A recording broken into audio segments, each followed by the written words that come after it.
much for being on our podcast today. Hi, thank you so much for having me.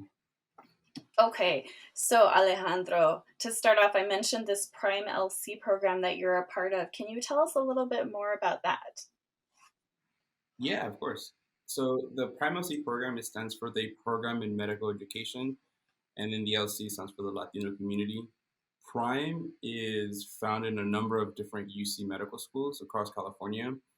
The one at UCI is specifically for the Latino community, but you have Prime Health Inequities, Prime Rural, Prime Underserved. So at UC Irvine, this is a 5-year program where it includes a master's degree. So that's kind of why I'm in the master's in public health right now. And the first couple years you do with everybody else in your class. So you go through your regular classes, your anatomy, your immuno, your biochem for the first 2 years. You do third year just like everyone else when you start doing like your surgery rotation, your family medicine rotation. After third year is kind of where things split up. So I finished my third year, and then I'm currently in my master's in public health year. After this year ends, I'll be going back in June, and I'll kind of restart medical school as a fourth year and then graduate next year. So in total, it's a 5-year program with a ton of different experiences built in between. That's wonderful. I love that that type of program exists. What interested you about it? For me, it was kind of an easy decision. I knew at my core why I wanted to enter medicine, what those reasons were, and to find an entire program like Primal C that is dedicated to that mission and that goal that parallels so beautifully with kind of why I wanted to do medicine, for me was kind of a slam dunk. I'm Mexican American, so for having an entire 5-year program dedicated to service and leadership for the Latino community, for me, it was a no-brainer. You mentioned that you're Mexican American, and you mentioned that part of the reason you went into medicine was to serve the underserved. So tell us a little bit about your upbringing. You mentioned you're an LA native. What was growing up like for you? Yeah, so I am a first generation here in California. Both my parents were born in Mexico. My dad was born in Mexico City. My mom was born in Mexicali, just across the border. So my brothers and I are the first ones to be born and raised here. We're all born and raised in Los Angeles County. And growing up, we grew up right next to in Montebello. It's a small little town right next to East LA. So most of the people around us kind of shared the same identity as us. So in Uh-huh. that case, I felt kind of fortunate where I saw my culture represented pretty well in school growing up throughout high school. Um, but I knew kind of I was one of those early on that knew I wanted to do medicine. Uh, so, but it was just difficult because being the first generation, I didn't really know what that meant. I just know, hey, I wanted to go med school. So in my head, graduate high school, maybe go to college for a little bit, and then apply to med school, and then you're done, and it's easy as that. Uh-huh. So that path was the difficult part, kind of figuring out how to navigate everything for the first time and not necessarily having footprints to follow, which kind Right. of lended itself to a myriad of mistakes along the way that I kind of had Uh-huh. to learn from. Um, yeah, I think that one of the hardest parts was kind of just trying to navigate everything for the first time and figuring out what FAFSA was, what is the MCAT, what is the difference between a UC, Cal State, community college, trying to figure that all of that out on your own as you're trying to pursue medicine was difficult. Mhm. Definitely. It is way more challenging if you don't have people that have been through it, for sure. You mentioned that difficulty of asking for help. I think that's also a really, really common problem that especially first generation students face because we don't have the same role models. And I think there's also a component, at least for me, there was a component because I had the same exact issue in college. Like I was too embarrassed to ask for help. It didn't seem like other people needed help. I wanted to show I was tough and I could do it. There's that pride. Um, but also part of it is a fear of confirming stereotypes, like we represent like the Latino community, or for me, a Latina female, I represent just by who I am physically.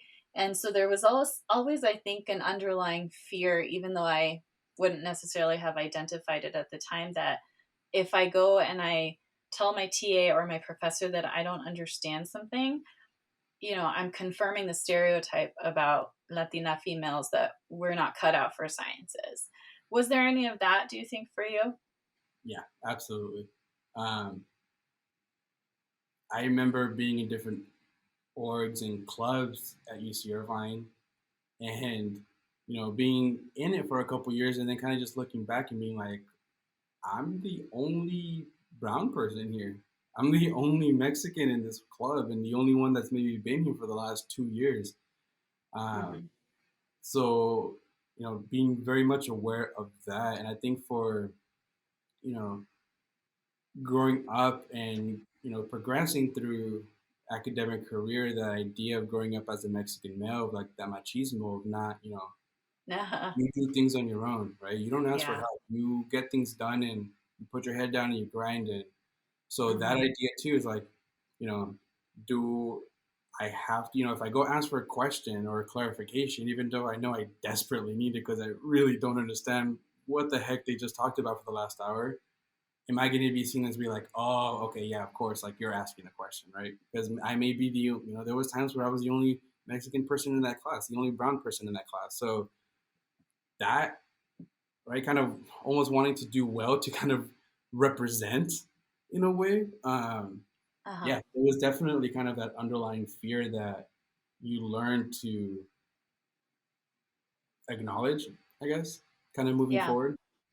What do you think it was that turned a corner for you? What was it that flipped a switch in your mind of like, okay, I need to ask for help. I'm going to start going to those advisors, going to those professors, going to office hours. What helped with that? I honestly didn't start doing a lot of that until I got to the post-bac program. Hmm. Um, and I didn't do that in the post-bac program. I mean, the reason I did it in the post-bac program was because we had to. Yeah. Um, that was part of what I really enjoyed in the program, where it was a very strict program, where it's like you need to check in every so often. You need to tell me how you're doing with your quizzes, with your exams. Everyone else was going to office hours, so like in my cohort for the post-bac program, so then I kind of went with them to office hours. So having that person that is making you accountable is kind of like, hey, I know, they have all your exams and all your stuff. So it's like, I know you just had took an exam. Let me know, what is your grade? What did you do? Let's talk about how did it go well? How did it go bad? So that's when I first started realizing, and then, which I'm kind of thinking that like, because I was doing all of that, that's why I ended up being so successful in the post-bac program, because I did all those stuff.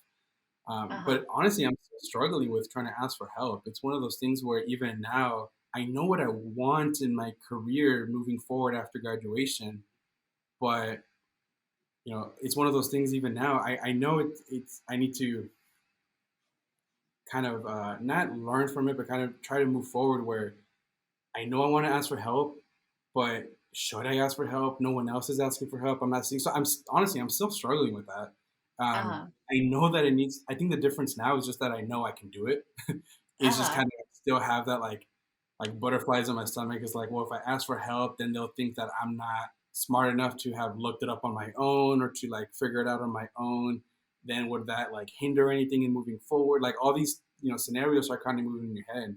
I think Hmm. now I'm just more of a, I know I have to do it, but I'm still struggling with like, how can I do it? Does that make sense? Uh-huh. Yeah, absolutely. It never gets easy. I think there's always a little bit of that fear of, will I be judged as dumb, or like I should have known that if I asked the question.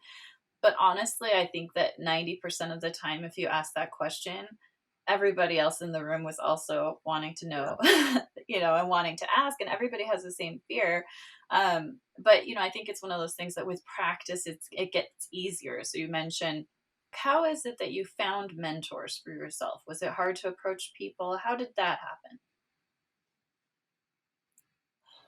Looking back, the biggest mentor I had uh, during my time in undergrad was when I was doing research.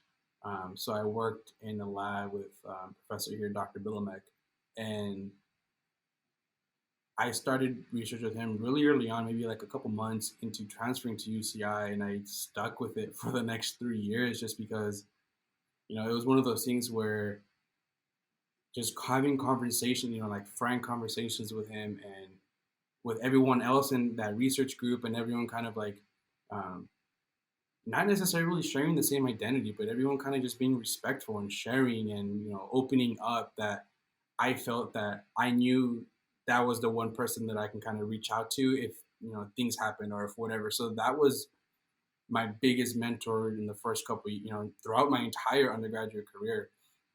Because I did transfer, I didn't feel like I was able to, and that kind of goes back again to like my mentality is like I really didn't have that many mentors in undergrad, just because I thought that like, hey, all your mentors you really got as freshmen, but I'm coming in through years like I'm technically a junior. Can I get a mentor? Can I not? Like, how does that really work? And even if I do, what questions do I ask?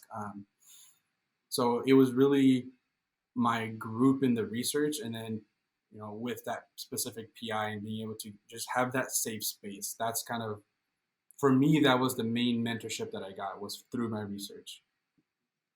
One last question, Alejandro, while we have you here.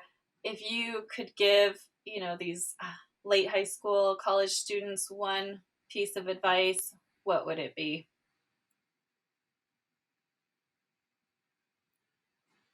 I think it would be to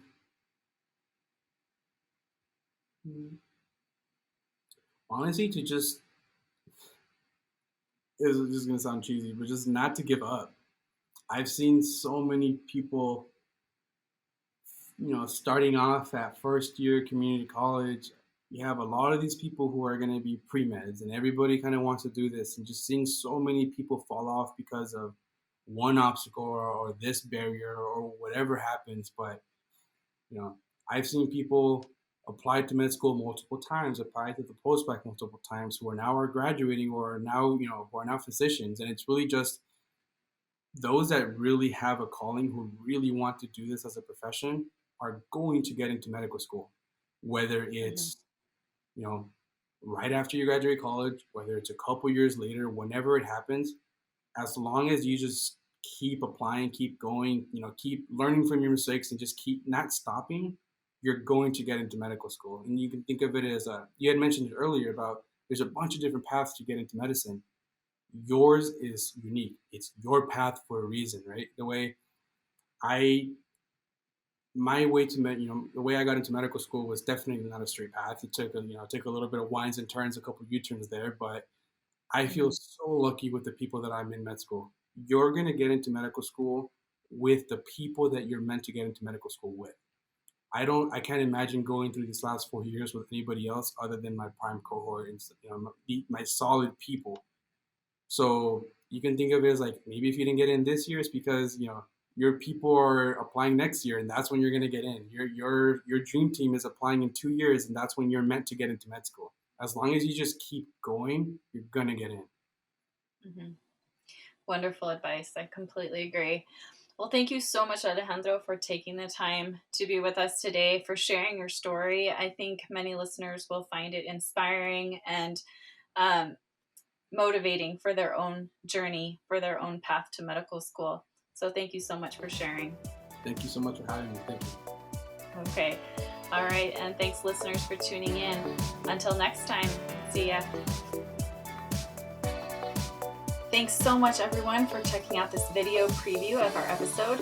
To hear the full episode, please visit our website at www.futureminoritydoctor.com or subscribe on your favorite podcast app.